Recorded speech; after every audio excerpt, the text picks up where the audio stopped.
तीज एक ऐसा त्यौहार है जो शादीशुदा लोगों के लिए महत्वपूर्ण होता है। हमारे देश में शादी का बंधन सबसे अटूट माना जाता है।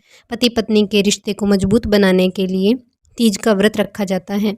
दूसरी तीज की तरह ही यह भी हर सुहागन के लिए महत्वपूर्ण है। इस दिन भी पत्नी अपने पति की लंबी उम्र के लिए व्रत रखती है। हमारी लड़की अच्छा वर पाने के लिए ये व्रत रखती है। पहली तीज को मनाने का तरीका है कि इस दिन हर घर में झूला डाला जाता है और औरतें इसमें झूलकर अपनी खुशी व्यक्त करती है। औरतें अपने पति के लिए और कुंवारी लड़कियां अपने अच्छे पति के लिए व्रत रखती हैं। तीज का व्रत कजली गानों के बिना अधूरा है। गांव में लोग इन गानों को ढोल मंजीरों के साथ गाते हैं।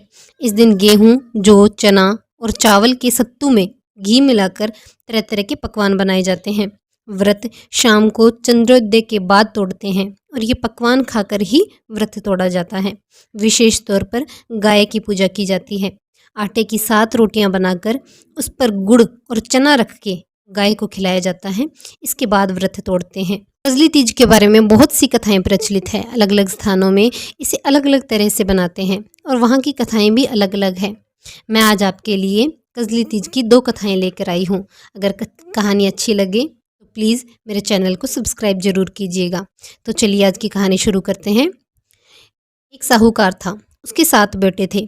सतुड़ी तीज के दिन उसकी बड़ी बहू नीम के पेड़ की पूजा कर रही होती है, तभी उसका पति मर जाता है। समय बाद उसके दूसरे बेटे की शादी होती है। उसकी बहू भी सतुड़ी तीज के दिन नीम के पेड़ की पूजा कर रही होती है कि तभी उसका पति मर जाता है। इस तरह उस साहूकार के 6 बेटे मर जाते हैं। फिर 7वें बेटे की शादी होती है और सतुड़ी तीज के दिन उसकी पत्नी अपनी सास से कहती है कि वो आज नीम के पेड़ की जगह उसके टहनी तोड़कर उसकी पूजा करेगी।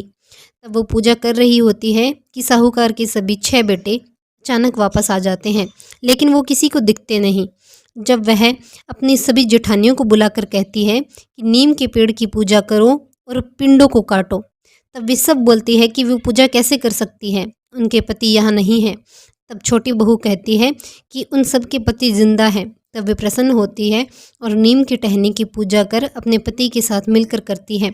इसके बाद ये बात सब जगह फैल गई कि इस तीज पर नीम के पेड़ की नहीं, उसकी टहनी की पूजा करनी चाहिए। तीज पर सत्तू की कहानी भी सुनी जाती है। तो कहानी कुछ इस प्रकार है। एक किसान के 4 बेटे और बहुएं थी। उनमें से 3 बहुएं बहुत संपन्न परिवार से थी, लेकिन सबसे छोटी वाली गरीब थी और उसके मायके में कोई नहीं था। तीज का त्यौहार आया।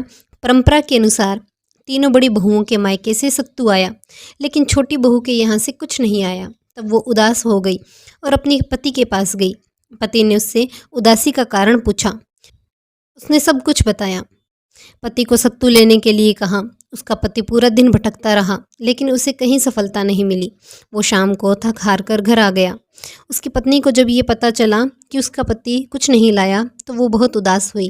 अपनी पत्नी का उदास चेहरा देखकर चौथा बेटा रात भर सो नहीं पाया। अगले दिन तीज थी, जिस वजह से सत्तू लाना ज़रूरी हो गया था। वो अपने बिस्तर से उठा और एक किराने की दुकान में चोरी करने के इरादे से घुस गया। वहाँ वो चने की दाल लेकर उसे पीसने लगा, जिससे आवाज़ हुई और उस दुकान का मालिक उठ गया। उन्होंने उससे पूछा कि यहाँ क्या कर रहे हो? तब उसने उसे अपनी पूरी गाथा सुना दी। यह सुन बनिए का मन पलट गया। वो उससे कहने लगा, घर जा, आज से तेरी पत्नी का मायका मेरा घर होगा। वह आकर सो गया। अगले दिन सुबह सुबह बनिए ने अपने नौकर के हाथ 4 तरह के सत्तू, श्रृंगार व पूजा का सामान भेजा। ये देख छोटी बहू खुश हो गई। उसकी सब जेठानी उससे पूछने लगी कि उसे ये सब किसने भेजा। तब उसने बताया कि उसके धर्म पिता ने ये भिजवाया है। इस तरह भगवान ने उसकी सुनी और पूजा पूरी करवाई। हे तीज माता, जिस प्रकार उस इच्छा पूरी करी, उसी प्रकार हम सब की भी, कहानी सुनने वालों की भी इच्छा पूरी करना। जय तीज माता।